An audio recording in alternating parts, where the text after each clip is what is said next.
So for the next part, we're going to talk about assessment practices. Of course, we use a rubric for every single project, and the rubric that we like the most is the single point rubric. So what happens is in the middle is all of our criteria about how they earn points in each category.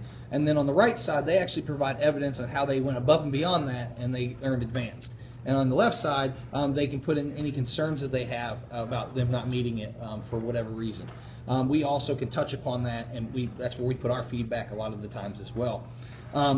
And one thing we use to be able for them to track their own kind of progress throughout that is throughout the entire lesson, we always tell them that there are some things that are considered advanced, meaning you can go above and beyond. There are other things that are considered, what's necessary, what's proficient. So with the criteria rubric, we constantly throughout the lesson said, listen, if you get this information, if you got this lesson, if you want to go above and beyond, these are the things you need to put for us in your criteria rubric, your single point rubric, to show to us that you understand what you're doing and why it's advanced. In addition, what we do is provide two ways of them tracking their progress. One of them is visual in the classroom, so we have a benchmarks board where they know exactly what each benchmark is that they're working on and when it's due. And in addition, on every agenda, we have kind of a list of steps that they need to complete that are developed directly from our next steps at the beginning of the project, so they know exactly what to do if they're finished so that there's no wasted time.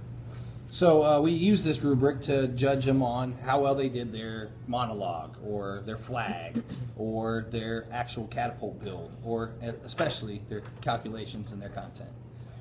In addition, we have them kind of prove to us with respect to how they got their answer for the actual problem, but also explain what that answer means. So throughout this project, there was also an IACT where they had to kind of provide a written description, a battle analysis, if you will, of how exactly their battle went with respect to the culminating event where they actually got to shoot marbles at army men in the castle, and if they think it went well based upon their calculations, or if they think it didn't go so well with respect to their concerns. And that also is attached to their single point rubric. And this allowed them to really learn and reflect on what they did right and what they did wrong and how to improve it, so that going forward they don't have the same mistakes.